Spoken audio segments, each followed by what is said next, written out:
नमस्कार दोस्तों, मैं आज आपको म्यूकर माइकोसिस के बारे में बताने वाला हूँ। और ये मैंने खुद मेडिसिन की एक बहुत रेनाउंड बुक जिसका नाम हैरिसन है उसमें से कुछ नोट्स बनाए हैं, जिसके थ्रू मैं आपको एक्सप्लेन करने वाला हूँ कि म्यूकर माइकोसिस क्या होता है और इससे कैसे बचा जा सकता है। तो देरी किस बात की, शुरू करते हैं। और मैं ये आशा करता हूँ कि प्लीज़ इस वीडियो को एंड तक देखना, ये बहुत इंपॉर्टेंट टॉपिक है और इसे ज़रूर शेयर करिए। Thank you. Hello internet, welcome back again to my channel. My name is Prateek Wankhede, 4th year MBBS student from SMIMER medical college Gujarat. आज के वीडियो में मैं आपको एक बहुत इंपॉर्टेंट बात बताने वाला हूँ जो कि है म्यूकर माइकोसिस। और इस पैंडेमिक क्राइसिस में आपको ये बात ज़रूर पता होनी चाहिए। तो सबसे पहले आप सभी को ये तो पता ही है कि नॉर्मली 4 टाइप के माइक्रोब्स होते हैं, जैसे कि बैक्टीरिया, फंगस, वायरस और पैरासाइट। अभी कोरोना जो है वो वायरस, ये सभी को पता ही है, लेकिन ये जो म्यूकर माइकोसिस है वो एक फंगस की वजह से होता है। और ये म्यूकर माइकोसिस 4 या 5 अलग अलग टाइप के फंगस से हो सकता है।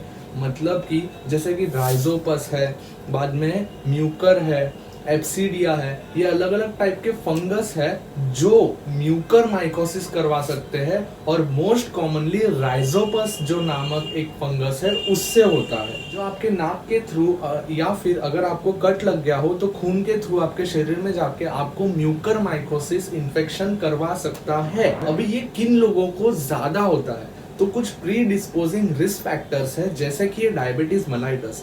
डायबिटीज मेलाइटस इसीलिए क्योंकि डायबिटीज मेलाइटस में शुगर जो है वो बढ़ जाती है, और जो भी कंडीशंस है जो शुगर बढ़ाती है खून में, वो सभी में म्यूकर माइकोसिस होने के चांसेस थोड़े ज़्यादा है।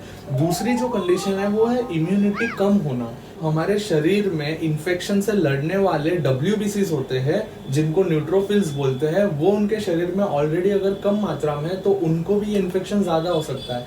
तीसरा जो प्रीडिस्पोजिंग फैक्टर्स है वो है सीरम आयरन लेवल ज़्यादा होना। तो ये बहुत इंपॉर्टेंट फैक्टर है इन कॉजिंग म्यूकर माइकोसिस। तो ये जो 3-4 चीज़ें मैंने बताई, इन लोगों में म्यूकर माइकोसिस होने के चांसेस ज़्यादा है। बराबर। अभी मैं आपको कुछ म्यूकर माइकोसिस के फोटोज दिखाऊंगा। म्यूकर माइकोसिस के लक्षण क्या क्या है, तो आँख लाल हो जाना, बुखार आना, सिर में दर्द होना, कफ, शॉर्टनेस ऑफ ब्रेथ, और आपकी जो वॉमिटिंग है या फिर आपका जो स्पूटम है उसमें खून आना। फ्रेंड्स, ये जो म्यूकर माइकोसिस है उसके कुछ टाइप्स होते हैं, जैसे कि ये राइनोसेरिब्रल म्यूकर माइकोसिस। मतलब क्या कि वो पहले नाक में होगा, फिर वो आँख में जाएगा और फिर ब्रेन में चला जाएगा। तो ये राइनो ऑक्यूलोसेरिब्रल म्यूकर माइकोसिस है। दूसरा क्या होता है, पल्मोनरी म्यूकर माइकोसिस, मतलब वो लंग्स को इन्वॉल्व करता है।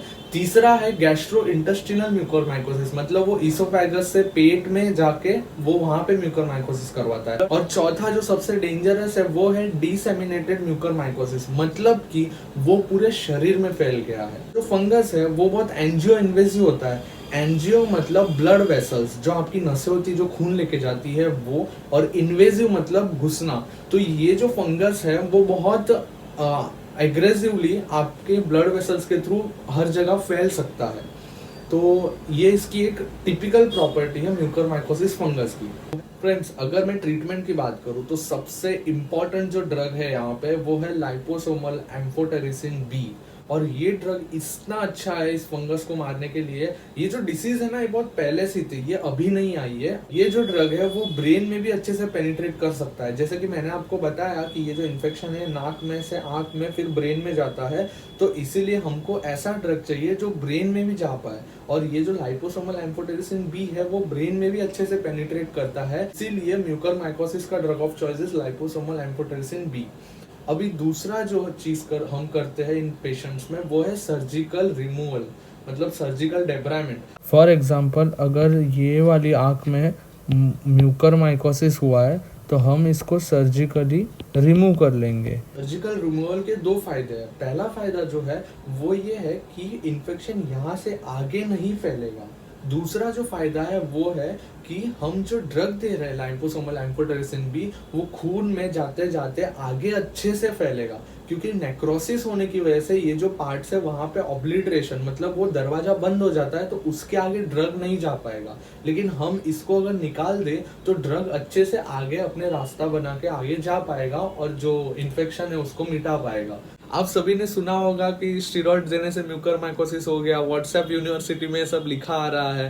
तो लोग ऐसा क्यों बोल रहे हैं, तो मैं एक्चुअल में उसका रीज़न बताता हूँ। आपको पता है कि स्टीरॉइड्स जो है वो कोरोना इन्फेक्शन से लड़ने के लिए मदद करता है, लेकिन स्टीरॉइड्स के साथ कुछ साइड इफेक्ट्स आते हैं, जो कि है वो इम्यूनिटी को घटाता है और ब्लड में शुगर्स के लेवल को बढ़ाता है। और मैंने आपको बताया कि ये दोनों जो है वो रिस्क फैक्टर्स हैं म्यूकरमाइकोसिस के लिए। मतलब ये दो तीन चीजें अगर किसी में होगी तो उनमें म्यूकरमाइकोसिस इन्फेक्शन होने के चांसेस ज्यादा है। तो अभी आपने सुना कि स्टीरॉइड्स के ये दो साइड इफेक्ट्स है, पहला ब्लड शुगर लेवल बढ़ाना और दूसरा इम्यूनिटी घटाना। लेकिन इसका मतलब ये नहीं है कि डॉक्टर स्टीरॉइड्स देना बंद कर देंगे, क्योंकि कोविड-19 के मॉडरेट और सीवियर केसेस में स्टीरॉइड्स तो देना ही पड़ेगा, तभी तो कोविड-19 इन्फेक्शन से वो लोग ट्रीट होंगे। तो इसका मतलब ये है कि हम एक जाल में फंस गए हैं। We all are trapped in a web. And please it's my humble request कि आप ये व्हाट्सएप फॉरवर्ड मैसेजेस पे बिलीव ना करिए, डॉक्टर्स पे ब्लेम ना डालिए। न्यूज़ में ऐसा ऐसा बता रहे हैं कि डॉक्टर्स की वजह से ही हो रहा है, डॉक्टर स्टीरॉइड्स क्यों दे रहे हैं, फलाना फलाना। अरे भाई, डॉक्टर्स तो पेशेंट की जान बचाने के पीछे ही होते हैं। हाँ, जब भी आप बाहर जाओ प्लीज़ अच्छे से मास्क पहनिए, सैनिटाइज करिए, सोशल डिस्टेंसिंग मेंटेन करो, और ये जो हाथ है उसको नाक, आँख और मुंह पे मत लगाओ। Thank you for listening to this video. Take care.